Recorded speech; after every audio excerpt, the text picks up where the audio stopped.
மதங்கள் பற்றி படிக்க போகிறோம். அன்னைக்கு என்ன மதங்கள் படித்தோம்? தமிழில் மெத்தடிஸ்ட்னு சொல்லுவாங்க. மெத்தடிஸ்ட் அது கரெக்டான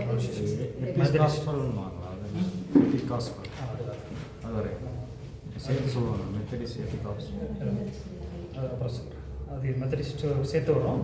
எபிஸ்கோப்பல் வந்து ஒரு தனி பிரிவு கிடையாது. அது வந்து மெத்தடிஸ்ட்டுக்கு வரும், மற்றதுக்கும் வரும். மெத்தடிஸ்ட் சர்ச்சுக்கும் வரும், மற்ற சர்ச்சுக்கும் வரும். எபிஸ்கோப்பல் வந்து சபை பிரிவு கிடையாது. அது ஒரு இப்போ பிஷப் அப்படின்ட்டுலாம் சொல்கிறாங்கல்ல, அதை பற்றி அந்த மாதிரி டீட்டெயிலாக சொல்லுங்கள். எபிஸ்கோப்பல்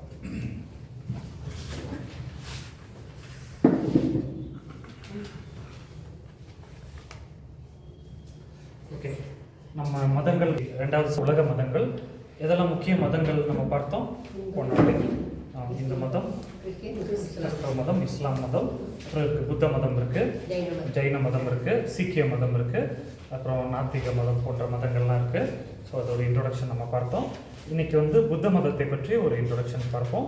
ஒவ்வொருத்தருக்கும் ஒவ்வொரு மதங்கள் ஹோம்ஒர்க் கொடுத்துருக்கோம்ல, லாஸ்ட் கிளாஸில் நான் கொடுத்ததில்ல, ஒவ்வொருத்தரும் ஒரு மதங்களை பற்றி ரிசர்ச் பண்ணணுன்ட்டு. மைத்தி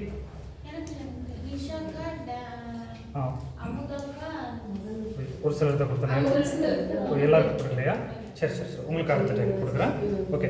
ஸோ பாருங்கள், புத்த மதத்தோடைய ஒரு புத்த மதம்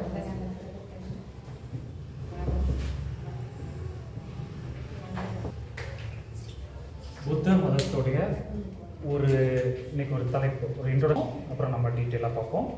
ஓகே. இந்து மதம் வந்து தாய் மதம்.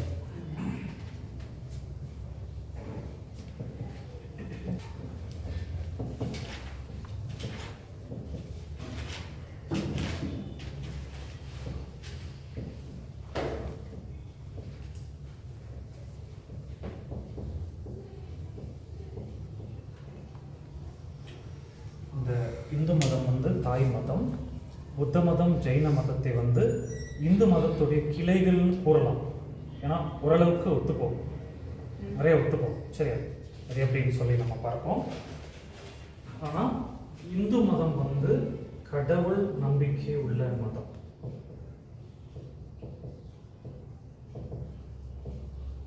புத்த மதம், ஜெயின மதம் கடவுள் நம்பிக்கை உள்ள மதமா எப்படி என்ன நினைக்கிறீங்க?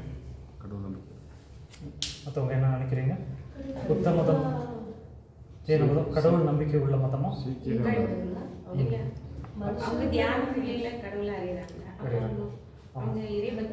கரெக்ட். இறைபக்தி உள்ளவங்களா? உள்ளவங்கன்னு சொல்றீங்க நீங்க? ஆழ்ந்த நிலையில புத்தரை வந்து தியானம் பண்றாங்க. கடவுள் நம்பிக்கை இல்லை. ஓகே. அம்மா என்ன சொல்றீங்க? டீட்டெயிலாக படிக்கலையா?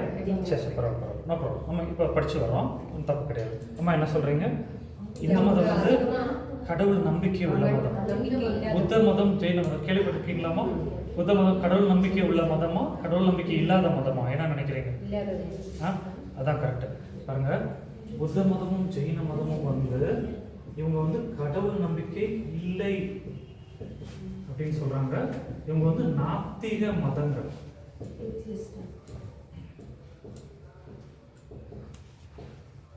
அப்போ புத்தாலாம் யாரு? புத்தா, சித்தார்த்தமா பேசலாம். லேட் ஆயிடுச்சா? சரி சரி சரி, ஓகே. அப்போ புத்தா, புத்தர், சித்தார்த்தர் இவங்கெல்லாம் யாரு? ராஜாக்கள். கடைசியில் இவங்க மதத்தை ஸ்தாபிச்சிட்டாங்க. முன்னாடி ராஜாக்கள், அதுக்கப்புறம் மதத்தை ஸ்தாபிச்சிட்டாங்க. அப்போ வந்து இவங்க அந்த மதத்தில் இவங்க யாரு சொல்லுங்கம்மா? புத்தர் அந்த மதத்தில் இப்போ கடவுள் நம்பிக்கை இல்லைன்னு சொல்லிங்க. இப்போ புத்தர் யார்? குரு. குரு. ஓகே. ஸோ இவங்க வந்து கடவுளை நம்ப மாட்டாங்க. குருக்கள் சொன்ன நாத்திக மதங்கள் தான். எப்படின்னு சொல்கிறேன் கேளுங்க. குருக்கள் சொன்ன இதை தான் இவங்க பின்பற்றுவாங்க. ஒரு எக்ஸாம்பிள் சொல்லணும்னா, இந்துக்கள் என்ன சொல்கிறாங்கன்னா, 7 பிறவி எடுப்பீங்க, 7 பிறவி எடுத்து கடைசியில் கடவுள்கிட்ட போய் மர்ஜ் ஆகிடுவீங்க, ஜாயின் ஆகிடுவீங்க அப்படின்னு சொல்லி இந்துக்கள் சொல்கிறாங்க. புத்தா என்ன சொல்கிறாருன்னா, 7 பிறவி எடுப்பீங்க. இந்து மாதிரி தான் இருக்கும். அதே இந்த கான்செப்ட். 7 பிறவி எடுப்பீங்க, ஆனால் கடைசியில் வந்து கடவுள்கிட்ட போய் ஜாயின் ஆக மாட்டீங்க, மோட்சம் அடைவீங்க. மோட்சத்துக்கு போயிடுவீங்க, மோட்சா அப்படின்னு சொல்கிறாரு. புத்தா என்ன சொல்கிறாருன்னா, நமக்கு வந்து ஞானம் அடையும் போது தான் நம்ம மோட்சம் போக முடியும், அதுவரை அந்த பிறவி எடுத்துகிட்டே இருப்போம் அப்படின்னு சொல்லி புத்தா சொல்கிறார். புத்தா அப்படி சொல்கிறாரு. முன்னாடி சொல்லி அவங்க வந்துட்டு இந்துக்கள் என்ன சொல்கிறாங்கன்னா, நம்மளுடைய கர்மான்னு சொல்லி சொல்கிறாங்க, பாவத்துக்கு ஏற்ற மாதிரி வரும்னு சொல்லி கடைசியில் பிரம்மா கிட்ட போய் இணைஞ்சிருவேன்னு சொல்லி சொல்கிறாங்க இந்துக்கள். அப்போ பிரம்மா தான் நமக்கு உதவி செய்கிறாருன்னு சொல்கிறாங்க. பிரம்மா சக்தி வந்து மனுஷனுக்கு உதவி செஞ்சு பிரம்மா கிட்ட போய் அடைவேன்னு சொல்லி இந்துக்கள் சொல்கிறாங்க. ஆனால் புத்தர் என்ன சொல்கிறாங்கன்னா, வெளியிருந்து ஒரு சக்தி நமக்கு தேவையில்லை, ஞானம் வெளிச்சம் எல்லாம் நம்மக்கிட்டே இருக்குது, உள்ளே இருக்குது, நம்ம தியானத்தின் மூலமாக வெளியே கொண்டு வரலாம், மனுஷன் ஞான நிலையை அடைய முடியும், ஞான நிலையை அடையும் போது தான் அதுதான் மோட்சம் அப்படின்னு சொல்லி சொல்கிறாங்க. புரிஞ்சுல பாயிண்ட் புரிஞ்சுல?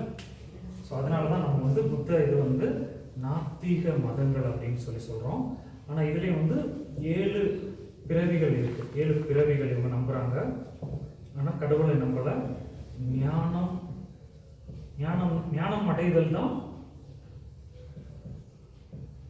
மோட்சம் அடைதல்.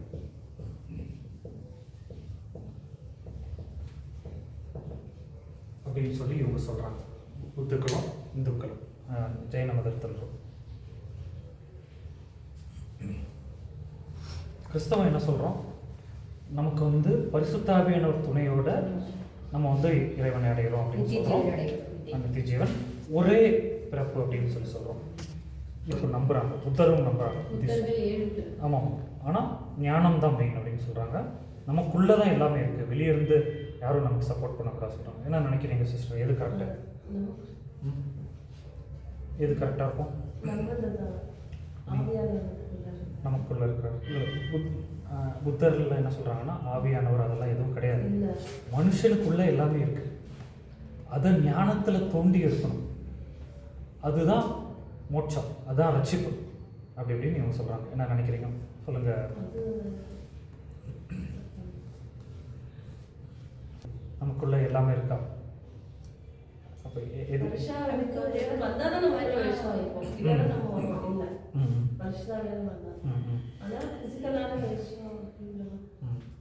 கரெக்டு. ஸோ நம்ம வந்து தனியாக ரசிக்கப்பட முடியாது, பரிசுத்தாவியானவர் தான் நம்மளை ரசிக்க வழி நடத்த முடியும் அப்படின்னு சொல்லி நம்ம சொல்கிறோம். புத்திஸ்ட் வந்து இது சொல்கிறாங்க, இதுதான் முக்கியமானது. ஆனால் இந்துக்களை மாதிரியே நம்பிக்கை எல்லாமே நம்புகிறாங்க, மறுபிறவி, கர்மாவை இவங்க நம்புகிறாங்க, மோட்சம் எல்லாத்தையும் நம்புகிறாங்க. ஆனால் கடவுளை மட்டும் நம்பலை. அப்போ ஒரு வகையில் பார்த்தா நம்ம லாஸ்ட் டைம் பார்த்தோம்ல, மதர் நேச்சர்,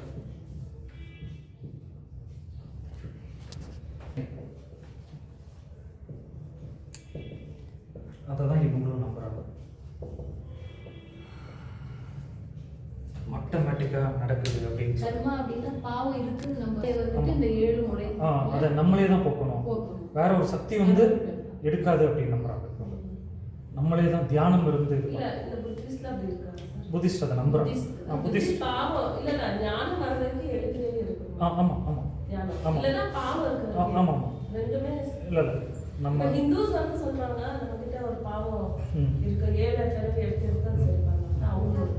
புத்திஸ்ட் வந்து ஞானம் வர இருக்கு. இல்லை இவங்க வந்து அதான் புத்திஸ்ட் வந்து பாவன் வார்த்தை யூஸ் பண்ணல, ஆனால் ஞானம் அடையிற வரை நீ வந்து அதை முயற்சி பண்ணணும், ஞானம் இல்லைன்னா உனக்கு மோட்சம் இல்லை அப்படி. அதுக்காக 7 பிறவி எடுத்து அப்புறம் தான் நீ ஞானம் அடைவன்னு சொல்லி சொல்கிறாங்க. புத்திஸ்டோட இது வந்து ஞானம் தான் ரட்சிப்பு. இந்த பாயிண்ட் எழுதி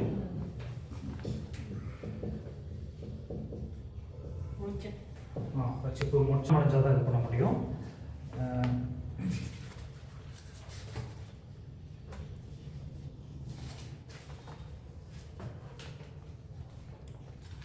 யார் நல்லா போர்டில் எழுதுவீங்க? போர்டில் நீட்டாக யார் எழுதுவீங்க? எழுதுவீங்களா?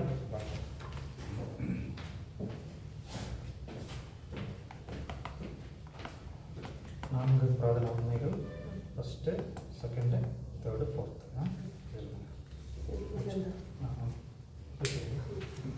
ஸோ புத்தர் வந்து 4 உண்மைகள்னு சொல்லியிருக்காரு.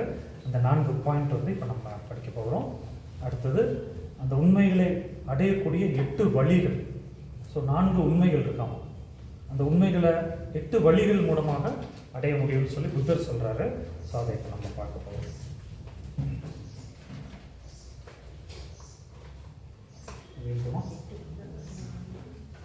புத்தரின் போதனைகள் 4 பிரதான உண்மைகள். எழுதிட்டு ஏதாவது டவுட்ஸ் இருந்தால் கேளுங்க.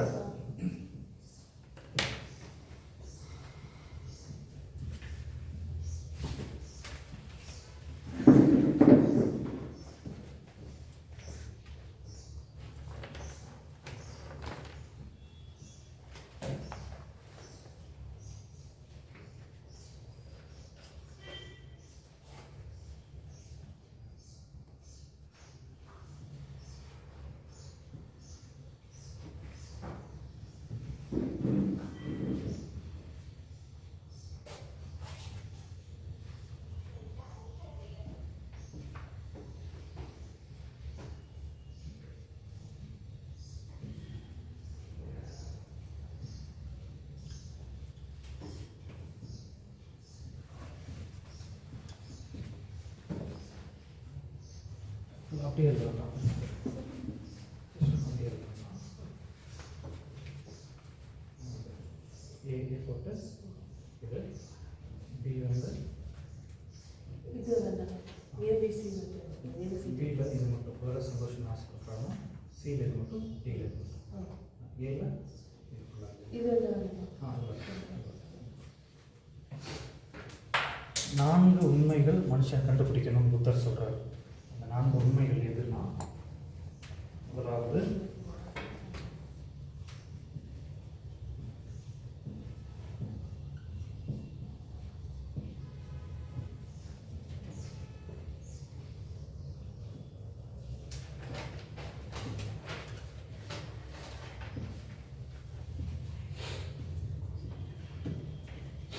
முதல் உண்மை வந்து வாழ்க்கை துன்பங்களால் நிறைந்தது.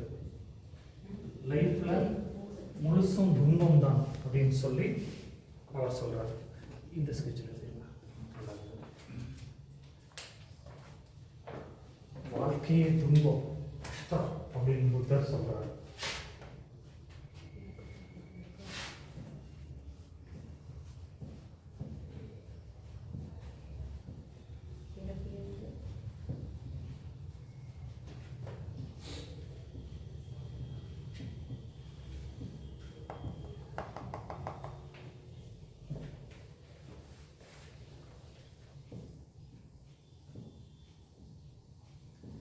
சில பழைய பாட்டெல்லாம் வந்து எழுதுவாங்கல்ல, சோதனை மேல் சோதனை அப்படிலாம் இருக்காங்க. அதெல்லாம் புத்தருடைய வார்த்தையிலிருந்து எடுத்தது. ஆமாம், அதுவும் நம்ம தெரிஞ்சுக்கணும். கண்ணதாசன்ல எழுது வரல, அதில் இந்த கொள்கையிலிருந்து எடுத்தது தான்.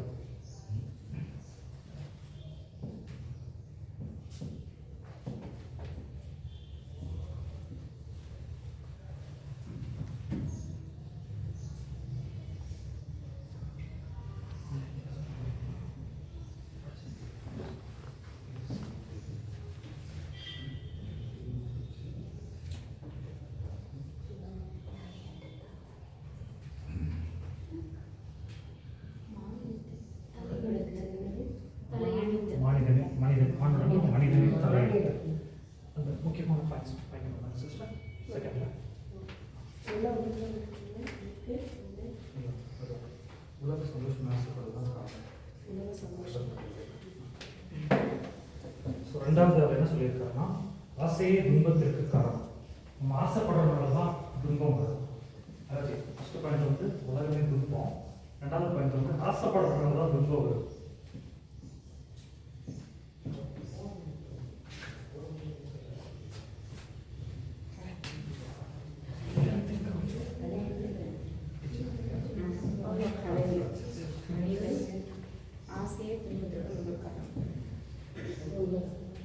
ஆசைப்படலாம் துன்பமே வராதுன்னு புத்தர் சொல்லியிருக்காரு. கொஞ்சம்லாம் கரெக்ட். ஆமாம், கொஞ்சம்லாம் கரெக்டு தான். சரியா, எல்லாமே தப்புன்னு சொல்லக்கூடாது.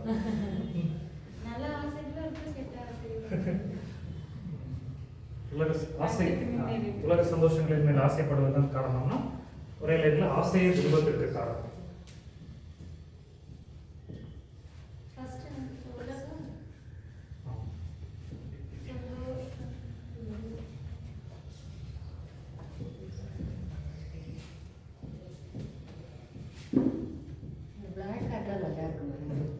பிளாக்ல இங்கு கம்மியாக இருக்குது பிளாக்ல. ஓகே ஓகே ப்ளூ தெரியலையோ? ப்ளூ ரொம்ப தெரியலையோ? லைட் அண்ட் ஷார்ப் தெரியும். அந்த அது ஏரியா தெரியுதா? இப்போ தெரியுது.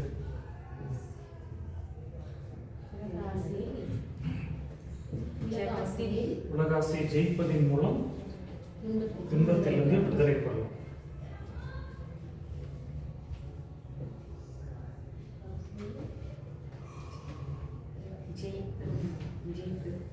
மேற்கொள்வது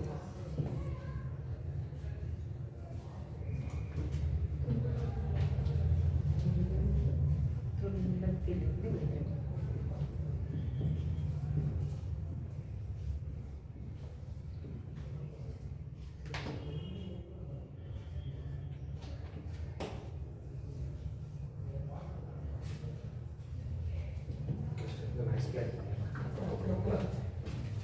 தேங்க்ஸ். ஓகே ஸோ புத்தர் என்ன சொல்கிறாருன்னா 4 உண்மைகளை எல்லா மனுஷரும் தெரிந்து கொள்ள வேண்டும். முதல் உண்மை வந்து வாழ்க்கை துன்பத்தால் ஆனது. 2வது உண்மை வந்து ஆசையை துன்பத்திற்கான 8 அரிய வழிகள் மூலம் அடக்க முடியும்.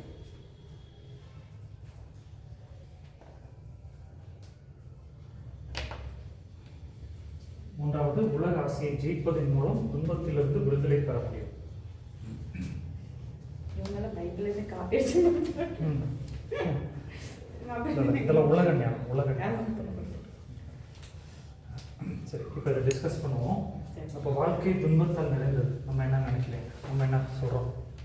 என்ன சொல்கிறீங்க சிஸ்டர்? நம்ம சந்தோஷத்தில் தானே நம்ம பிலீவ் பண்ணுறோம். ஒரு பாட்டு இருக்கு, வாழ்க்கை என்பதே போராட்டம் அப்படிப்பட்டது. சரி, இன்ப துன்பம் ரெண்டும் மிக்ஸ் பண்ணது தான் வாழ்க்கை. ஒரு நாள் இன்பம் இருக்கும், ஒரு நாள் துன்பம் இருக்கும். ரெண்டும் ஒரே நாளில் இருக்காது இல்லை சார்? அப்படிதான் நம்ம பிலீவ் பண்ணுறோம். 2வது ஆசையே துன்பத்திற்கு காரணம். என்ன நினைக்கிறீங்க? உண்மைதானா? எப்படிமோ எல்லாத்தையும் வேற இருக்கிறது போது வந்து கரெக்ட். அம்மா சொன்னது மாதிரி ஆசையே எல்லாத்தையும் வைக்கும். மேடம், நீங்கள் என்ன எக்ஸாம்பிள் சொல்லுவீங்க? ஆசையே எல்லாத்தையும் வைக்கும் வேறானது இருக்கிறது போதும், நமக்கு இருக்கிறத வச்சுட்டு மன நிறைவோடு இருந்தாங்க.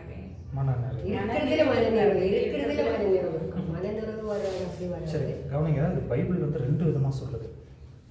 காட் என்ன சொல்கிறாருன்னா, சில இடத்துல என்கிட்ட கேளுங்கள், சோதித்து பாருங்கள் அப்படின்னு சொல்கிறாரு. அப்போ நம்ம வந்து அவரோட தசாம்சம் கொடுக்கும்பொழுது அவர் ஆசீர்வதிக்கணும்னு சொல்லியிருக்கிறாங்க. அவருக்கு கொடுக்கணும். ஃபஸ்ட்டு நம்மளோட முதல் தேசமாகட்டி அவர் கொடுக்கும்பொழுது இடம் கொள்ளாமல் அவர் ஆசீர்வதிக்கிறாரு. பாருங்க, இப்போ ஆண்டவர்கிட்ட நம்ம 1000 ரூபா கேட்டால் ஆண்டவர் வந்து பழைய ஏற்பாட்டில் ஒரு வசனம் இருக்கு, என் கை குறுகி போயிட்டோம், என்னை வந்து கனஹீனப்படுத்துறீங்க அப்படின்னு. அப்போ எல்லாருக்கும் சாப்பாடு கொடுக்க முடியுமான்னு மோசே கேட்கும்போது கர்த்தரின் கை குறுகி போயிட்டோம். அப்போ நம்ம நமக்கு புரியுது. 2 விதமாக இருக்கணும். என்னன்னா, ஒன்று வந்து காடால் எல்லாம் முடியும், ஆனால் சிலதில் ஆசைப்படக்கூடாது அப்படின்னு சொல்கிறாரு. சில பேர் சொல்லுவாங்க, இப்போ அதிகமாக சிஸ்டர்ஸ் தான் பிரதர்ஸை விட ஆசைப்படுவாங்கன்னு சொல்லுவாங்க. அப்படியாமா? அப்படி சொல்ல முடியாது, எல்லாருக்கும் இருக்கு. சொல்லுங்க. சரி சரி. ரொம்ப எக்ஸ்பெக்டேஷன் வச்சுட்டு கிடைக்கலன்னா அது வேதனை, அதுக்கு வேணாம் இருக்கிறதுல ஏதாவது நம்ம வேணும்னு சொல்லி நினைக்கிறது இல்லை. சும்மா இது கிடைச்சது ஆண்டவர் ஒரு 2 நிமிஷம் நான் தேடாம அதை வீட்டுக்கு நிறைய அனுபவம் நான் தேடுறதுல. சொல்லுவாங்க சிஸ்டர்ஸ்க்கு ட்ரெஸ்ஸும் நகையோடைய ஆசையும் லாஸ்ட் வர போகாதுன்னு சொல்லுவாங்க. பட் நீங்கள் உங்களுக்கெல்லாம் போயிருக்குன்னு நினைக்கிறேன். நீங்கள் ஆண்டருக்குள்ள வந்து சரி, ஓகே, கரெக்டாக இருந்துச்சு. அடுத்தது உலக ஆசை ஜெயிப்பதன் மூலம் துன்பத்திலிருந்து விடுதலை பெறலாம்.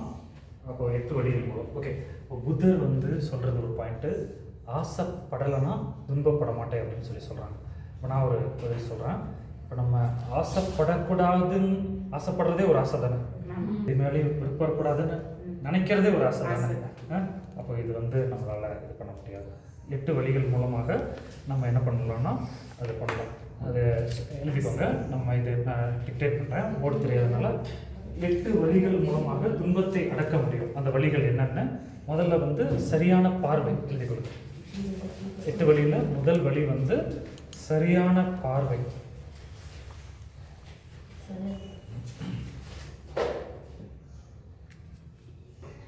சரியான உலகத்தை பற்றி சரியான பார்வை இருக்கணும். ரெண்டாவது சரியான தீர்மானம். முதலாவது சரியான பார்வை,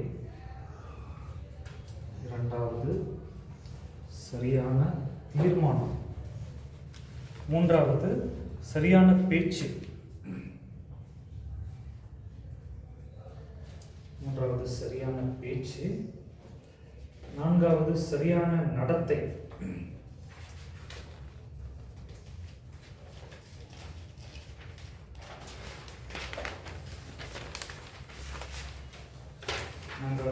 சரியான நடத்தை. ஐந்தாவது சரியான தொழில்,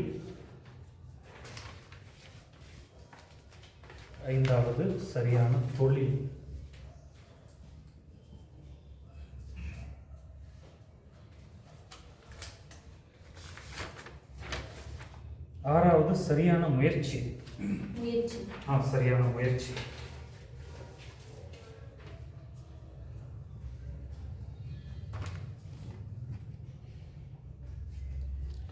ஏழாவது சரியான சிந்தனை.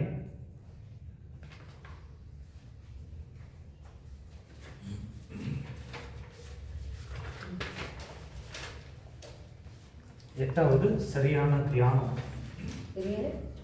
சிந்தனை, சரியான தியானம். மெடிடேஷன். அந்த காலத்து இங்கிலீஷ் ஆகும். என்ன படிச்சிருக்கீங்க? +2. எந்த school? Fatima Pandalur. Okay. So இந்த 8 வழிகள் மூலமாக ஆசையிலிருந்து விடுபடலான்னு சொல்கிறாரு. அடுத்த எழுதிக்கோங்க முக்கியமான பாயிண்ட்டு. இந்து மதத்தின் புனர்ஜென்மம்.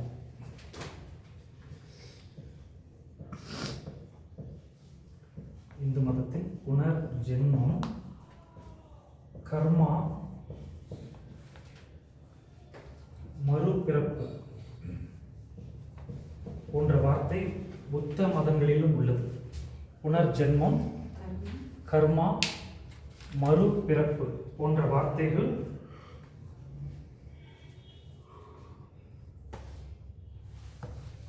புத்த மதத்திலும் உள்ளது.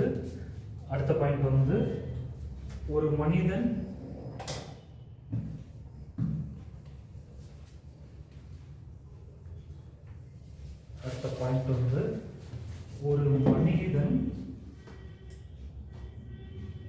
மாய உலக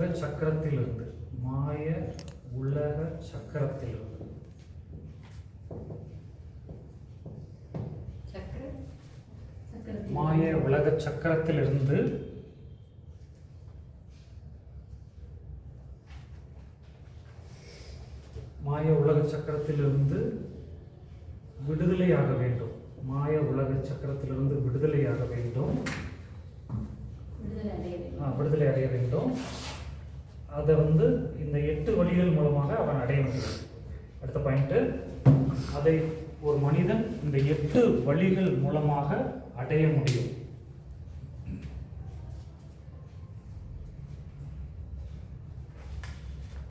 அதன் கடைசி படி வந்து நிர்வாணம். ஒரு மனுஷன் வந்து விடுதலை அடையும் போது கடைசியில் அது நிர்வாணம் என அழைக்கப்படுகிறது. நிர்வாண நிலை என்று அழைக்கப்படுகிறது. இந்த 8 வழியில அடைய முடியும். ஒரு மனுஷன் கடைசியில் வெற்றி பெறும்போது அவன் வந்து நிர்வாண நிலை அடைகிறான். வெற்றி கடைசியில் ஜெயிக்கும்போது நிர்வாணம்னா ஒன்றும் இல்லை, ஞானத்தை ஞானி.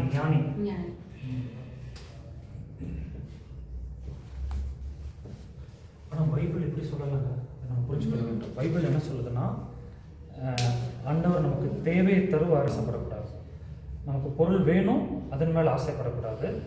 ஏன்னா பொருள் இல்லைன்னா நம்ம வந்து எதையுமே செய்ய முடியாது. பணமும் எல்லாவற்றுக்கும் உதவும், பண ஆசை கரெக்டாக டிஃப்ரென்ஸ் பைபிள் சொல்லுது. புத்தர் வந்து ஆசையப்படக்கூடாது அப்படின்னு சொல்கிறார்.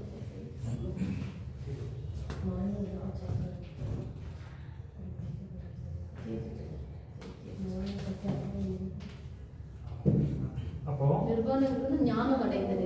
ஞானம் அடைதல். இப்போ இந்த நிர்வாணம் அடையணும்னா இன்னொரு முக்கியமான பாயிண்ட், இந்த நிர்வாண நிலை அடையணும்னா குடும்பஸ்தனால் முடியாது. குடும்பஸ்தனால் அந்த நிர்வாண நிலையை அடைய முடியாது. நிர்வாணம்னா உன்னத நிலை, சரியா? எல்லாம் துறந்த நிலை. குடும்பஸ்தனால் முடியாது. ஆகவே துறவரம் மாத்திரமே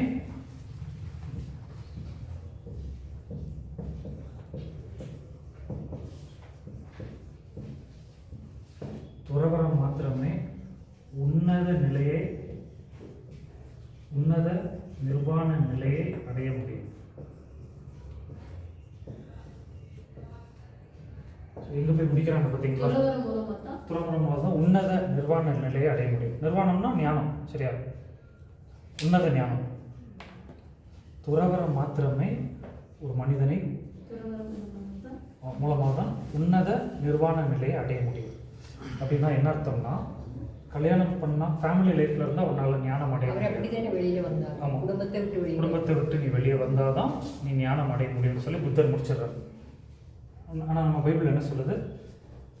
நீ திருமணம் செய்தாலும் நீ இறைவனோட கூட இருக்கலாம், ஃபேமிலி லைஃப்லையும் இறைவனோட கூட இருக்கலாம், நீ வந்து சிங்கிளாக இருந்தாலும் காட் கூட ஒற்றுமையாக இருக்கலாம்னு சொல்லி பைபிள் சொல்லுது.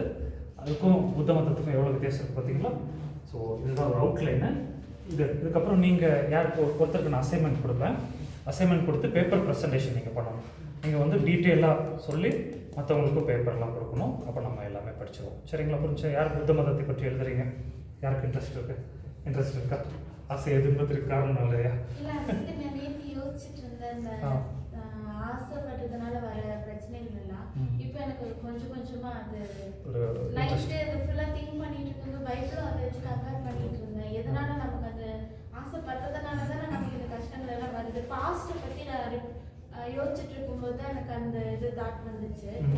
அப்போ இப்போ பார்க்கும்போது அது சின்ன சின்னதாக ஒவ்வொரு விஷயம் எனக்கு அது இன்ட்ரெஸ்ட் வந்துச்சு. ஓகே, எழுதிக்கோங்க. அவங்க தான் வந்து புத்த மதத்துடைய அசைன்மெண்ட். இதை எழுதிக்கோங்க. சரி, பாருங்க. இல்லை எல்லாரும் ஒவ்வொருத்தருக்கும் ஒவ்வொரு அசைன்மெண்ட் கொடுப்பேன். உங்களுக்கு வேறு அசைன்மெண்ட்ஸ் தரேன். சரி, பாருங்கள். பவுல் எம்பிச்சோ வந்து ஊழியம் போயிட்டு இருந்தாராம். ஏற்கனவே சொல்லியிருக்கேன், இன்னும் மறுபடியும் நான் சொல்கிறேன். பவுல் எம்பிச்சோ தெரியுமா? பவுல் எம்பிச்சோ சவுத் கொரியா, வேர்ல்டுலேயே பெரிய பாஸ்டர். அவர் வந்து ஃபஸ்ட்டு மினிஸ்ட்ரியிலே ஓடிட்டு இருந்தாராம். ஸோ காட் வந்து அவருக்கு ஒரு பாடத்தை கற்றுக் கொடுத்தாராம். ஒரு நாள் அவங்க மாமியார் வந்து அவங்கள பிடிச்சிட்டாங்களாம். சர்ச்சிலேருந்து வரும்போது மிட் நைட் தான் வருவாராம். காலையிலேயே சர்ச்சுக்கு போயிடுவாராம். ஊழியம் போயிடுவாராம். மிட் நைட் தான் வருவாராம். வந்து மறுபடியும் காலையில் போயிடுவாராம். ஒரு நாள் காலையில் மாமியார் அவங்கள பிடிச்சிட்டாங்களாம். சட்டையை பிடிச்சிட்டாங்களாம். நிஜமாக நடந்த சம்பவம். பிடிச்சி இன்றைக்கி நீ ஃபேமிலி கூட டைம் ஸ்பெண்ட் பண்ண, ஒய்ஃபை கூப்பிட்டு ஷாப்பிங் போகணுன்னு சொல்லிட்டாங்களாம். அவர் ஷாப்பிங் போயிட்டு அவங்களுக்கு ரொம்ப சந்தோஷமாக இருந்துச்சா ஒய்ஃபுக்கு. ஷாப்பிங் போயிட்டு வந்து அதுக்கப்புறம் ப்ரேயர் பண்ணாராம். ப்ரேயர் பண்ணும்போது தான் ஆண்டவர் வந்து பவுல் எம்பிச்சோவுக்கு ஒரு நல்ல வழியை கற்றுக் கொடுத்தாராங்க. என்ன வழின்னா, முதல் இடம் வந்து காடுக்கு கொடுக்கணும். ஸோ ஃபஸ்ட்டு பிளேஸ் லைஃப்பில் காடுக்கு கொடுக்கணும். மெராச்சி எப்படி கொடுக்க முடியும்? காடுக்கு ஃபஸ்ட்டு பிளேஸ் எப்படி கொடுக்க முடியும்? எப்படி கொடுக்க முடியும்? ஹெலன் சிஸ்டர், நம்ம லைஃப்பில் ஃபஸ்ட் பிளேஸ் காடுக்குன்னா எப்படி கொடுக்க முடியும்? பெஸ்ட்டானது காட். நம்மளது பெஸ்ட்டு. ஓகே, காட் எதிர்பார்க்கறது என்ன? கனெக்டர்னு எப்படி கனெக்ட் பண்ணணும்? ஜபம் பண்ணணும். கவனிங்க, இப்போ சிஸ்டர் சொன்னதெல்லாம் கரெக்டு தான். டேலண்ட்டு, நம்மளுடைய மணி எல்லாமே, அதை விட நம்மளுடைய நேரத்தை நம்ம போய் அவர்கிட்ட பேச மாட்டோமோ. ஸோ நான் என்ன சொல்கிறேன்னா, சம்டைம்ஸ் நம்மளால் ஏர்லி மார்னிங் எழுந்திரிக்க முடியாது. ஃபார் எக்ஸாம்பிள், இப்போ நாங்களாம் தொடர்ந்து ட்ராவல்லே இருப்போம். பைபிள் ட்ரான்ஸ்லேஷன் நல்ல ஒர்க்கெலாம் இருக்கும். அந்த என்ன ஒர்க் பண்ணுறீங்க? இன்சூரன்ஸில் ஒர்க் பண்ணுறீங்க. ஸோ சுற்றிட்டே இருப்பார். ஸோ காலையில் சம்டைம்ஸ் எந்திரிக்க முடியாது. ஆனால் நான் என்ன சொல்கிறேன்னா, நம்ம எப்போ எந்திரிக்கிறோமோ ஃபஸ்ட் ஹவர் கார்டு கொடுத்துடணும். அதாவது எத்தனை மணிக்கு எந்திரிச்சிங்க இன்றைக்கி? 5:30 மணிக்கு. ஃபஸ்ட் ஹவர் ப்ரேயர் பண்ணிங்களா? பைபிள் ரீட் பண்ணிங்களா? Okay, very good. 3 மணிக்காமா? 3 to 4 பண்ணீங்களா? நீங்கள் அந்த ஜபத்தில் இருக்கீங்க. சரி. ஸோ எப்படி காடுக்கு கொடுக்கணும்னா, ப்ரேயர், பைபிள் ரீடிங்.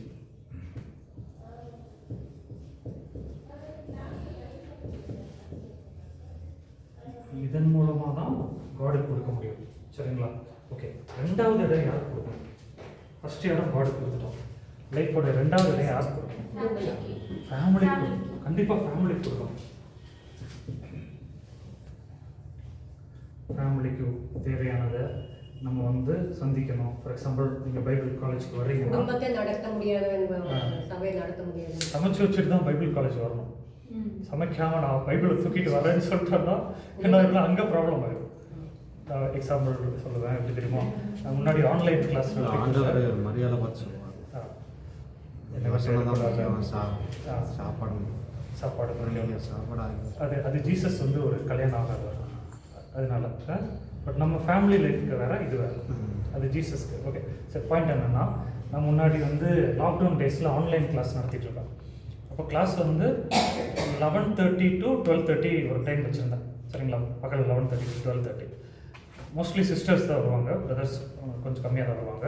சில சிஸ்டர்ஸ் என்ன பண்ணுவாங்கன்னா 11:30 கிளாஸ்க்கு 11 o'clock சமையலை முடிச்சிடுவாங்க. காலையில் முடிச்சுட்டு 11:30 வந்து அப்படியே ரெடியாக ஆஜராகிடுவாங்க. 12:30 வரை கிளாஸ் இருக்கும். சில டிஸ்கஷன்லாம் போனால் 1 o'clock வரை இழுத்துரும்.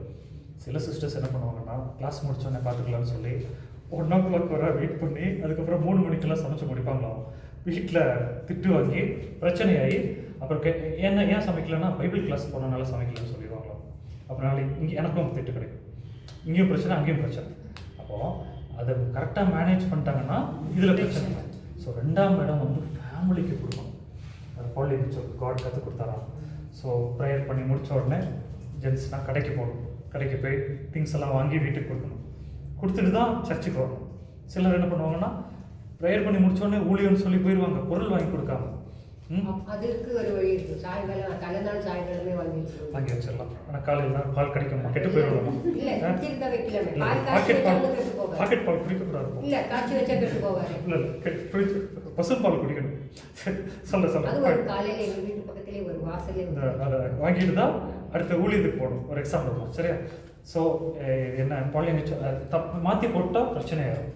அப்போ நான் எப்படி சொல்கிறேன்னா, நம்ம என்ன தான் ஊழியம் செஞ்சாலும், இப்போ நான்லாம் வந்து அதை யோசிச்சுட்டு இருக்கேன். பையனுக்கு ஃபீஸ் கட்டணும், வீட்டு வாடகை கட்டணும், அதெல்லாம் நம்ம கெட்டாமல் ஊழியர்னு சொல்லி பைபிள் எடுத்துகிட்டு போயிடக்கூடாது. ஏன்னா என் கூட பைபிள் காலேஜ் படித்தவங்க சில பேர் ஊழியர்னு சொல்லி பைபிள் எடுத்துகிட்டு போயிட்டு ஃபேமிலியை அப்பா அம்மாவால் கவனிக்கிறது இல்லை. கவனிக்காமல் அது பேலன்ஸாக இருக்காது. ஸோ நீங்களும் இதை கற்றுக்கோங்க, ஆசீர்வதிக்க மாட்டார். மற்றவங்களுக்கும் நம்ம இதை கற்றுக் கொடுக்கணும், இந்த பாயிண்ட்டை கற்றுக் கொடுக்கணும். சரியா? ரெண்டாம் இடம் இருக்குது. மூணாம் இடம் யாருக்கு தெரியுமா கொடுக்கணும்? மூணாம் இடம் வந்து மினிஸ்ட்ரி. இப்போ ஒரு சிலர் நீங்கள் ஒர்க் பண்ணுறீங்க, யாரெல்லாம் ஒர்க் பண்ணுறீங்க, ஒர்க் பண்ணும்போது நீங்கள் ஒர்க்குக்கும் பேலன்ஸ் பண்ணணும். ஸோ இதுதான் வந்து கரெக்டான ப்ரொசீஜர்.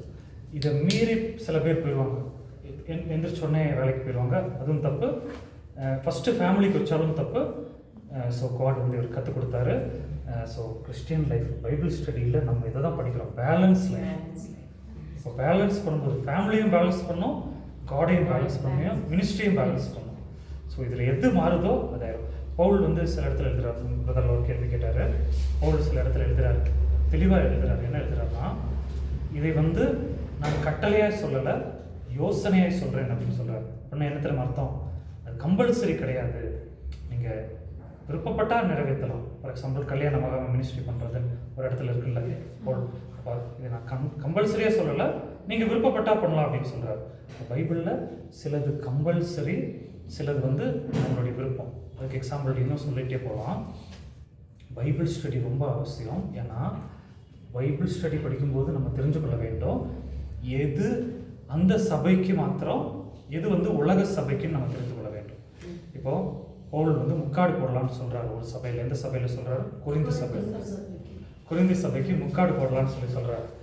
அப்போது அது கொரிந்து சபைக்கு மாத்திரம்தான், அது எல்லா சபைக்கும் அல்ல. முக்காடு கம்பல்சரி இல்லை. பாயிண்ட் புரிஞ்சுக்கோங்க, நல்லா புரிஞ்சுக்கோங்க. முக்காடு புதிய ஏற்பாட்டில் கம்பல்சரி அல்ல, ஆனால் போட்டால் நல்லது. என் புதுசாக ஒருத்தவங்க வரும்போது அவங்க நல்லா சின்சியராக ப்ரேயர் பண்ணுறோம், பிடிச்சி அவங்கள டிஸ்டர்ப் பண்ணி முக்காடு போடுன்னு சொல்லும்போது நம்ம அவங்கள டிஸ்டர்ப் பண்ணுறோம். அப்போ அது கொரிந்தி சபையில் என்னாச்சுன்னா, ப்ராஸ்டிடியூட்ஸ் இருப்பாங்களாம், அது உல்லாசப்பட்டவங்களாம். அப்போ அவங்க வந்து அந்த முடியை விரித்து போட்டுட்டு அங்கேயும் இங்கேயும் நடப்பாங்களாம். நடந்து அவங்க சர்ச்சுக்குள்ளேயே வந்து முடியை விரித்து போட்டு அங்கங்கே நடந்துட்டு இருந்தாங்களாம். அதனால பவுல் என்ன சொன்னார்னா, முக்காடு போடணும்னு சொல்லி குருந்தி சபையை மட்டும்தான் சொல்கிறார். அதனால் தெளிவாக புரிந்து கொள்ள வேண்டும். சிலது வந்து எல்லா சபைக்குமானது. பவுல் ரோம சபையில் சொல்கிறார், நீங்கள் ஞான ஸ்நானம் எடுக்கணும்ட்டு. அது ரோம சபைக்கு மாத்திரமா? இல்லை, எல்லா சபைக்கும் பொதுவானது. ஸோ இதை நல்லா புரிந்து கொள்ள வேண்டும். இதுதான் பைபிள் ஸ்டடியோட மெயின் தீம். ஒரே ஒரு எக்ஸாம்பிள் மட்டும் சொல்லிட்டு நான் முடிக்கிறேன். நான் வந்து மிஷினரி ஊழியத்தில் இருக்கும்போது கேத்தலிக் சர்ச்சஸ்க்கு ஹவுஸ் விசிட்டிங் போவேன். அப்போ ஒரு கேத்தலிக் அங்கிள் வந்து என்ன ஒரு கொஸ்டின் கேட்டார், நீ ஏன் ஊழியம் பண்ணி எதனால் ஊழியம் செய்கிறீங்க அப்படின்னு கேட்டார். நான் சொன்னேன், ஆண்டவர் ஊழியம் செய்ய சொல்லியிருக்காரு, நான் ஊழியம் செய்கிறேன்னு சொன்னேன். எங்கே ஊழியம் செஞ்சுருக்காருன்னு கேட்டார். பைபிளில் சீஷர்களுக்கு பெரிய கட்டளை கொடுத்துருக்கிறாரு அப்படின்னு சொன்னேன். பெரும் கட்டளைன்னா என்ன கட்டளை தெரியுமா? உலகமெங்கும் புறப்பட்டு போய் சகல ஜாதியில அந்த கட்டளையினால நான் ஊழியம் செஞ்சு வந்திருக்கிறேன் அப்படின்னு சொன்னேன். அப்போ அந்த அங்கிள் இன்னொரு கேள்வி கேட்டார். அப்போ இந்த கட்டளையை மாத்திரம் நம்பி நீ ஊழியம் செய்ய போயிட்டீங்க, ஆண்டவர் இன்னொரு கட்டளையை கொடுத்துருக்கிறாரு, இதோ உன் தாய், இதோ உன் மகன் சொல்லியிருக்கிறாரு, அதையே நீங்கள் கீழ்ப்படியல அப்படின்னு சொல்லி கேட்டார். என்ன பதில் சொல்லியிருப்பீங்க நீங்கள்? புரிஞ்சா? கொஸ்டின் புரிஞ்சா? கொஸ்டின் புரிஞ்சில்ல? சொல்லுங்க மேராஜி. மேராஜி சொல்லுங்க. இப்போ ஏன் ஊழியம் செய்கிறோம்னா ஆண்டவர் அதுவும் சீஷர்களுக்கு தான் சொல்லியிருக்காரு. சீஷர்கள் சொன்னோன்னே நம்ம செய்கிறோம், நம்மகிட்ட டேரக்டாக சொல்லலை. அப்போ அது எப்படி நம்ம புரிந்து கொள்ளலாம்? இதுவும் சீஷர்கள் தான் சொல்கிறாரு, அதுவும் சீஷர்கள் தான் சொல்லியிருக்காரு. கர்த்தர் சொல்லியிருக்கிறாங்க, நான் உங்களை திக்கட்டவரை விடேன். அவர் பர ஏறும்போது தன் தாயை அவரு கடமையை ஆக்சுவலா வந்து அவரு உலக பிரகாரமா இருக்கிற வரைக்கும் அவரோட கடமையில சரியா செஞ்சாலும் அவர் அந்த இது இடத்துல இருந்து அவர் போகும்போது அந்த கடமையை சரிவர செய்து முடித்துட்டு இன்னொருத்த ஒப்படைத்துட்டு போறாரு. ஆமா நிஷாந்த், கொஸ்டின் புரிஞ்சா? இப்போ சரி, அவங்க கேட்ட கேள்வி அவன் கேத்தலிக்னு சொன்னீங்க. மேபி அந்த மரியாத வந்து இது பண்ற மாதிரி கேட்குறாங்க. ஆமாம் அதை தான் கேட்குறாரு. அப்படி தான் கேட்குறாரு. அவர் என்ன கேட்குறாருன்னா, ஊழியம் வந்து சீஷர்கிட்ட தான் சொன்னார், நம்மக்கிட்ட சொல்லலை. அதை நம்ம செஞ்சிட்ருக்கோம். இதையும் வந்து சீஷன் கிட்ட தான் சொல்கிறாரு, யோவான் கிட்ட. அதையும் நீங்கள் கடைப்பிடிக்கலன்னு கேட்டார். என்ன சொல்லுவோம் நம்ம ஆன்சர்? புரிஞ்சாமா? கொஸ்டின் புரிஞ்சாமா? அதை வச்சு தான் ஆட்சிக்காரி நம்மளை மடக்கிறது. ஒரே ஒரு வார்த்தை வச்சு தான் மடக்கிறது. சரி பாருங்க, சொல்கிறீங்களா? தனி பிரதர் நீங்களே சொல்லுங்க. சொல்லுங்க. பிரியமான சீஷன் கிட்ட தான் சொன்னார். யோவான் இப்போ அந்த மரியாதைக்குரியவே மகனோட கேட்டு இருந்தீங்க. ஏன்னா முதல் இடத்துல செய்யவே உனக்கு எனக்கு ஞாபகம் அங்கேயே கேட்டுருவாரு. ஒருவேளை அந்த அம்மாவுக்கான கடமையும் செய்து முடிப்பதற்காக சொன்ன வேடாக தான் இருக்கலாம். ஓகே, கவனிங்க, இதுதான் பைபிள் ஸ்டடி ரொம்ப அவசியம். பைபிளில் சிலது வந்து பொதுவான கட்டளை, எல்லாரும் கடைப்பிடிக்கணும். சிலது வந்து பர்சனல் கட்டளை. அப்போது ஜீசஸ் வந்து 100% மேனாக இருக்கிறனால அவர் வந்து மனுஷ சரீரத்திலேருந்து அவருடைய அன்பான சீஷனை பார்த்து எங்கள் அம்மாவை டேக் கேர் பண்ணிக்க அப்படின்னு சொல்லி அந்த கட்டளை கொடுக்குறாரு. இது வந்து தெய்வீகத்திலிருந்து நீங்கள் எல்லாம் ஊழியம் செய்யுங்கன்னு சொல்லி இந்த கட்டளை கொடுக்குறாரு. இது டிஃப்ரென்ஸ் தெரியலைன்னா நம்ம பைபிள் தவறாக புரிஞ்சுக்கணும். சரிங்களா? பைபிள் காலேஜ் ஜீசஸ் 100% மேனாக இருக்கிறாரு, 100% காடாக இருக்கிறாரு. அந்த மேன்லேருந்து அவர் வந்து அம்மாவை நேசிக்கிறார், அந்த கடமையை செய்கிறாரு. அது யோவானுக்கு மாத்திரம் தான், எல்லாருக்கும் கிடையாது. இப்போது அப்படி இருந்தால் இன்னொரு இது. இப்போ பேதுருவை பார்த்து சொல்லியிருக்கணும், பேதுரு எங்கள் அம்மாவை கவனிச்சிக்கோ, மத்தையும் கவனிச்சுக்கோன்னு சொல்லி எல்லாரையும் பார்த்து தானே சொல்லியிருக்கணும். யோவானை பார்த்து மாத்திரம் பர்சனலாக ஒரு வேலை கொடுக்குறாரு. ஊழியம் வந்து பப்ளிக்காக எல்லாருக்கும் பார்த்து கொடுக்குறாரு, காமனாக கொடுக்குறாரு. ஸோ பர்சனலாக கொடுக்குறது பைபிளில் பல இடங்கள் இருக்குது. அது பர்சனல் மக்களுக்கு. பொதுவாக இருக்கிறது எல்லாரும் கடைப்பிடிக்கணும். அப்போ இன்னும் நிறைய எக்ஸாம்பிள் இருக்குது பைபிள். அப்படி நம்ம சொல்லணும்னா, பவுல் ஒரு இடத்துல சொல்கிறாரு, நான் வரும்போது தீமோத்தி கிட்ட பவுல் ஒரு இடத்துல சொல்கிறாரு, நான் வரும்போது புத்தகத்தை வாங்கி வை, மேலங்கி வாங்கி வை அப்படி இப்படின்னு சொல்கிறாரு. வாங்கி வை அப்படின்னு. இப்போ பவுல் வந்து சீனியர் பாஸ்டர், தீமோத்தி வந்து ஜூனியர் பாஸ்டர். சில பேர் அதை பிடிச்சிக்கிட்டு என்ன செய்வாங்கன்னா, சீனியர் பாஸ்டர் வரும்போது புத்தகத்தை எடுத்து வை, சீனியர் பாஸ்டர் பவுல் தீமோத்திக்கு சொல்லியிருக்காரு அப்படி இப்படின்னு தப்பாக சொல்லுவாங்க. அது இவருக்கு மாத்திரம்தான். இன்னொன்று, பவுல் தீமோத்திக்கு இப்படி சொல்லியிருக்காரு, நீங்கள் மதுபானம் பண்ணக்கூடாது. தீமோத்திக்கு மாத்திரமா? எல்லாத்துக்கும் பொதுவானது. இந்த டிஃப்ரென்ஸ் கண்டுபிடிச்சிடணும் நம்ம பைபிளில். அப்போ தான் நம்ம தெளிவடைய முடியும். ஓகே. ஸோ புத்த மதத்தை விட நம்ம கிறிஸ்தவ மதம் வந்து ஈக்குவலாக பண்ணுறது, பேலன்ஸ் லைஃப். புத்தம் வந்து என்ன சொல்லுதுன்னா, நீ ஃபேமிலியாக இருந்தால் உன்னால் கடவுளை நிர்வாண நிலை அடையவே முடியாது. ஃபார் எக்ஸாம்பிள் டாடி பிரதருக்கு வந்து ஃபேமிலி கமிட்மெண்ட்ஸ் இருந்தனால கிளாஸுக்கு சீக்கிரம் வர முடியல. பட் ஜீசஸ் அதை ஏற்றுக்கொள்வார். புத்தர் அதை ஏற்றுக்கொள்ள மாட்டாரோ? புத்தர் என்ன சொல்கிறாருன்னா பிள்ளையை விட்டுட்டு போனாதான் மோட்சம் அடைய முடியும்னு புத்தர் சொல்கிறார். அதனால கல்யாணம் பண்ணாமல் துறவியாக இருந்தால் தான் மேலே வர முடியும். ஆமாம். ஸோ நம்ம பைபிள் எவ்வளோ பேலன்ஸ் பார்த்தீங்களா? ஸோ இது நம்ம தெளிவாக இது பண்ண வேண்டும். நான் பாருங்கள், நாங்களாம் சின்ன வயசில் இருக்கும்போது பாஸ்டர்ஸ் எல்லாம் என்ன சொல்லுவாங்கன்னா, நீங்கள் வந்து உலகத்தையே பார்க்கக்கூடாது, ஒன்லி இப்படி அப்படி தான் சொல்லுவாங்க. அதுவும் தப்பு தான். சண்டே கிளாஸ்லேருந்து எங்களுக்கு போதிப்பாங்க, ஸ்போர்ட்ஸ் எல்லாம் போகக்கூடாது, வேர்ல்டு ஃப்ரெண்ட்ஷிப் எல்லாம் இருக்கக்கூடாது அப்படி இப்படின்னு. அதுவும் ரொம்ப தப்பு. ஏன்னா அதுக்கப்புறம் வந்து பேலன்ஸ்டாக இருக்கிறது தான் கரெக்டு. நான்லாம் வந்து லைஃப்லாம் வேஸ்ட் பண்ணிட்டேன்.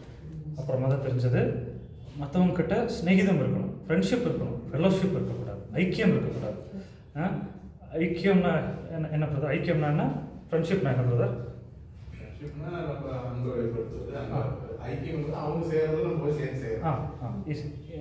தெளிவாக சொல்லிட்டார் பிரதர். ஐக்கியம் வந்து அவங்க தண்ணி அடித்தா நம்மளும் தண்ணி வைக்கிறது. ஃப்ரெண்ட்ஷிப் வந்து அவங்களுடைய மேரேஜ்லலாம் அட்டன் பண்ணுறது, ஃபங்க்ஷன்லலாம் அட்டன் பண்ணுறது, அதிலலாம் கரெக்டாக இருக்கும். பிரிட்டிஷ் மிஷினரிஸ் தப்பு பண்ணிட்டாங்க, பெரிய தப்பு பண்ணிட்டாங்க. என்னென்னா அந்த காலத்தில் ரசிக்கப்பட்டு வருவாங்களாமா. மெயினாக திருநெல்வேலியில் அநேக பேர் ரசிக்கப்பட்டு வருவாங்க, கிறிஸ்தவங்க சிஎஸ்சிஆகி வருவாங்க. அப்போ வந்து அவங்கள ஃபேமிலியிலேருந்து பிரித்து சர்ச்சுக்கு பக்கத்தில் ஒரு ரூம் கட்டி கொடுத்துருவாங்களாம். சர்ச்சு டேக் கேர் பண்ணியிருந்தோமா, ஃபேமிலி கூட தொடர்பு இல்லாமல் போயிருந்தோம். அதுக்கப்புறம் என்ன ஆயிரும்னா, ஃபேமிலியை தேடி கண்டுபிடிக்க முடியாமல் இவங்க தனியாக இந்த மாதிரி பிரிக்கிற பிள்ளைங்களை கல்யாணம் பண்ணி கொடுத்துருவாங்க. யாராவது ஒருத்தர் ரசிக்கப்படுவாங்க ஃபேமிலியில், பையனை பிரித்து தனியாக வச்சுருவாங்க, ஹாஸ்டலில் வச்சுருவாங்க. பொண்ணை பிரித்து ஹாஸ்டலில் வச்சுருவாங்க. இவங்களுக்குள்ளே கல்யாணம் பண்ணி கொடுத்துருவாங்க. அவங்க ஃபேமிலியும் தெரியாமல் போயிடும், இவங்க ஃபேமிலியும் தெரியாமல் போயிடும். ஆனால் அதுக்கப்புறம் அவங்க ஃபீல் பண்ணியிருக்கிறாங்க. என்ன சொல்லியிருக்காங்கன்னா, எங்களை ஃபேமிலிக்குள்ளே தான் அனுப்பியிருக்கணும், நாங்கள் அடி வாங்கியிருப்போம், செம்ம அடி வாங்கியிருப்பாங்க அந்த காலத்துலலாம், நல்லா அடிப்பாங்க, இயேசு ஏற்றுக்கொண்டோம். ஆனாலும் நாங்கள் பிடிச்சி நின்றுருப்போம் அப்படின்னு சொல்லி சில பேர் ஃபீல் பண்ணுறாங்க. பாயிண்ட் என்னென்னா, காட் வந்து பிரிக்கிறதுக்கு கொண்டு வரல, நம்ம சேர்ந்து வாழ்கிறதுக்கு. மதம் கிடையாது, கிறிஸ்தவம் மார்க்கம் தான் பாயிண்ட்டு. ஆனால் அநேக மத தலைவர்கள் வந்து மதமாக்கிட்டாங்க. இன்றைக்கி மதத்தினால ரொம்ப கஷ்டப்பட்டுருக்கோம், ரொம்ப கஷ்டப்பட்டுருக்கோம் சீரியஸாக. ஆமாம், மதம் வந்து ஒரு மயக்க மருந்து, கிறிஸ்தவமும் ஒரு மயக்க மருந்து. அப்போ மதம் இதாக இருக்கக்கூடாது, நம்ம வந்து இயேசுவை பின்பற்றவர்களாக இருக்க வேண்டும். அதான் நம்ம சொல்ல வேண்டிய பாயிண்ட்டு. இயேசு மார்க்கம், இயேசு வழி. நம்ம வந்து அடுத்த ஜென்ரேஷனை கொண்டு வரும்போது நம்ம கரெக்டாக பேசணும். நீங்களாகவே இல்லை, ஹார்ட்டை மட்டும் ஜீசஸ் கொடுக்குறது, இதுதான் பாயிண்ட்டு. அப்போ அவங்கள டிஸ்டர்ப் பண்ணி தப்பு செய்யாதீங்க, பட் மனசாட்சியின்படி இருங்க. இருதயத்தை மட்டும் ஜீசஸ் கிட்ட கொடுங்க. ஃபார் எக்ஸாம்பிள், நம்ம லீடர் இருப்பாங்க, அந்த பிந்தியெல்லாம் வச்சுட்டு வந்துருக்குறாங்க. நான் வந்து பிந்தியில் 2 வகை இருக்குல்ல, திருநீர் வேறு, இது வேறு. இது வந்து அவங்க கல்ச்சர். இது வைக்காமல் வெளியே வந்தால் அவங்களுக்கு பயங்கர அடி கிடைக்கும், அவங்க வீட்டிலலாம் ஏற்றுக்கொள்ள மாட்டாங்க. அப்போ நம்ம வந்து நீ வச்சா நான் சர்ச்சுக்குள்ளே விட மாட்டேன்னு சொன்னான்னா நம்ம மதம் மாத்திரம் அர்த்தம். ஆனால் அது வேறு, இந்த நாமம் வேறு. ஓகே, ஸோ இது வேறு அது வேறு, அது கரெக்டாக நம்ம வைக்கக்கூடாது, நாமம் வைக்கக்கூடாது. இது வந்து அவங்க கல்ச்சர், இதை நம்ம அலோவ் பண்ண என்ன, அது கம்பல்சரின்னு சொல்லலை, அவங்க விருப்பம். இல்லைன்னா அவங்க ரொம்ப அடி வாங்குவாங்க வீட்டில், அடுத்த நாள் பைபிள் கிளாஸுக்கு விட மாட்டாங்க. ஸோ அப்படி நிறைய ட்ரெடிஷன். ஆமாம், ஓகே ஓகே. முக்காடு வந்து ஆமாம், குருந்தி சபையில் குருந்தி பட்டணம் வந்து ஒரு உல்லாச பட்டணம், விபச்சாரிகள் நிறைய பேர் இருந்தாங்க அந்த பட்டணத்தில். அப்போ அவங்க என்ன பண்ணுவாங்கன்னா, மார்க்கெட்லலாம் சுற்றுவாங்களாம், முடியெல்லாம் விரிச்சு போட்டுட்டு சென்ட்டெல்லாம் அடிச்சுட்டு அங்கங்கே நடப்பாங்களாம்.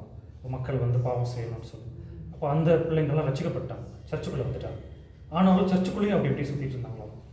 அப்போ தான் பவுல் சொல்கிறாரு, நீங்கள் வந்து முக்காடு போடணும், கரெக்டாக ஜெபம் பண்ணும்போது முக்காடு போடணும், வர்ஷிப் பண்ணும்போது. அப்போது அந்த சபை மக்களுக்கு மாத்திரம் தான், கம்பல்சரி கிடையாது. முக்காடு போட்டால் தான் நீ ப்ரேயர் பண்ணுவான்னு கிடையாது.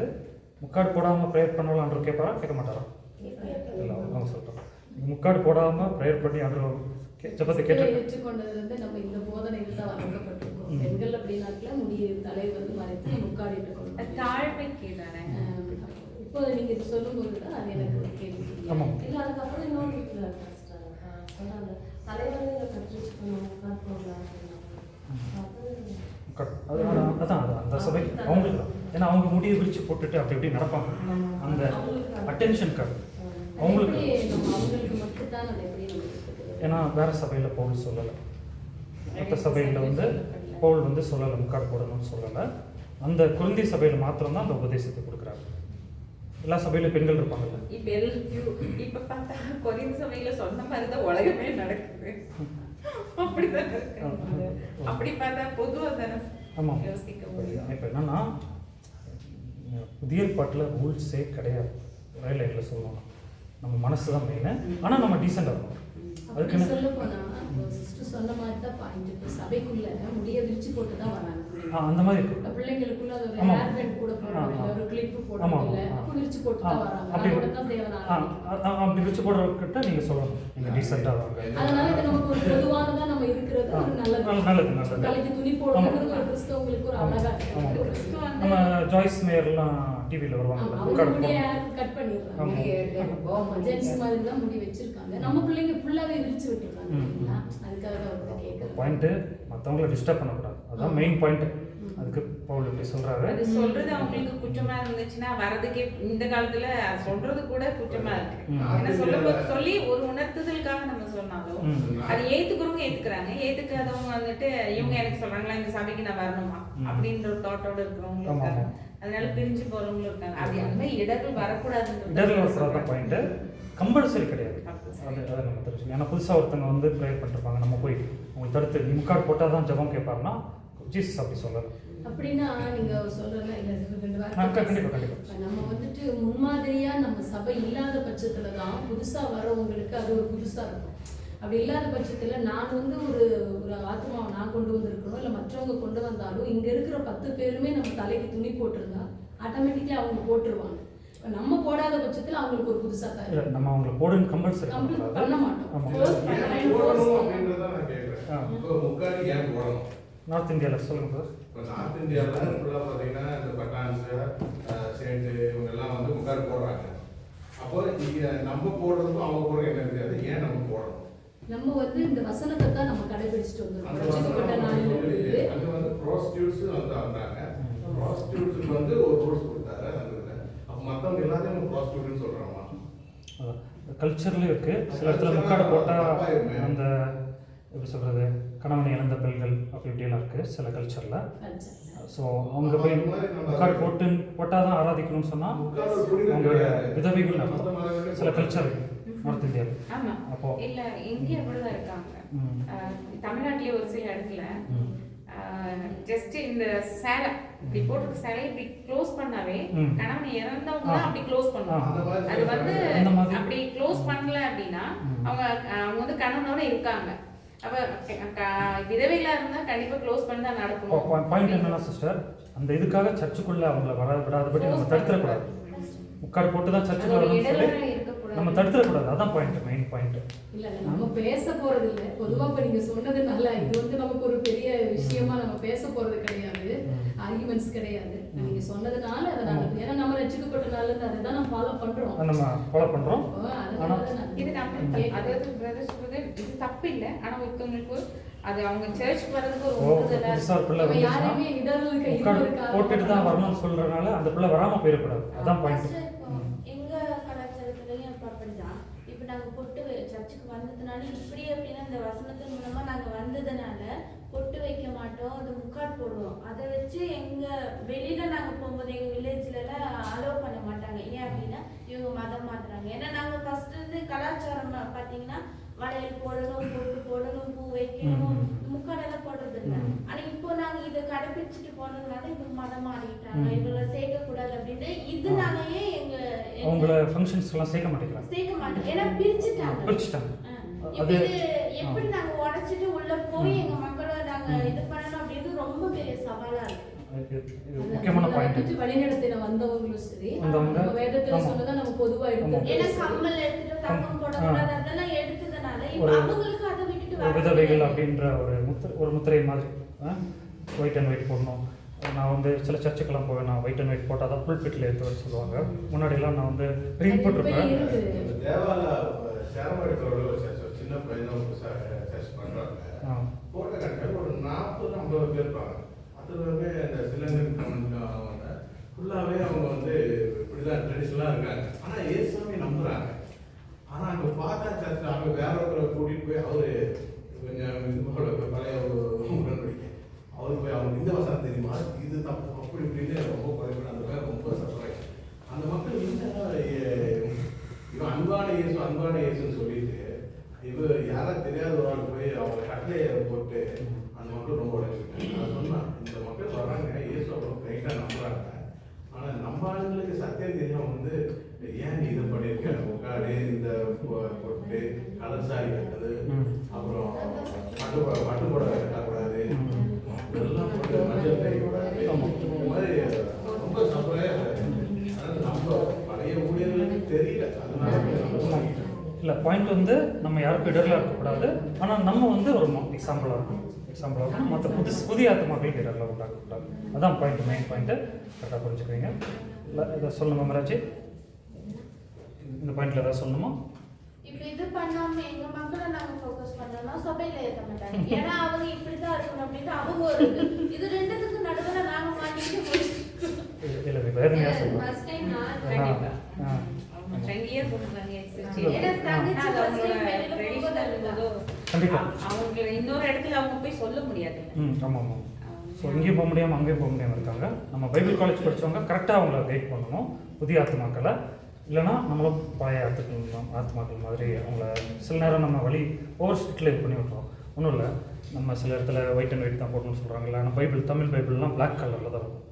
ஒயிட் அண்ட் ஒயிட் போட்டுட்டு பிளாக் கலர் பைபிளை ஏன் தூக்கி பிடிக்கிறீங்க? அதுவும் ஒயிட் அண்ட் ஒயிட் தானே பிடிக்கணும். அப்போ முடியெல்லாம் பிளாக் ஆகும், அதை வெள்ளை அடித்து ஆக்கிக்கோங்க. அப்போ இதெல்லாம் இதெல்லாம் யோசிக்கும் போது மனுஷ உபதேசங்கள் நமக்குள்ளே இருக்குது. அது நம்ம கரெக்டாக புரிஞ்சுக்கணும். பைபிள் உபதேசம் இது, மனுஷ உபதேசம் இதுன்னு சொல்லி கரெக்டாக புரிஞ்சுக்கணும். பரவாயில்ல, அம்மாலாம் ஏற்றுக்கொள்ளும் போது ரொம்ப சந்தோஷமாக இருக்குது. ஏன்னா கேரளாவில் ஏற்றுக்கொள்ள மாட்டாங்க, அதிகமாக ஏற்றுக்கொள்ள மாட்டாங்க. இல்லாமல் உங்கள் வீட்டில் நிறைய கோவில் வச்சுருக்காங்க அம்மாவுக்கு. சரி சரி. நான் எங்கள் அம்மாட்ட சொல்லுவேன், எனக்கு உங்கள் இடம் கொடுத்தேன்னா நான் சர்ச்சு கோவிலெல்லாம் இடிச்சிட்டு சர்ச்சை கட்டிடுவேன். சரி சரி சரி. சார் கொஞ்சம் கிளாஸ் எடுப்பாங்க.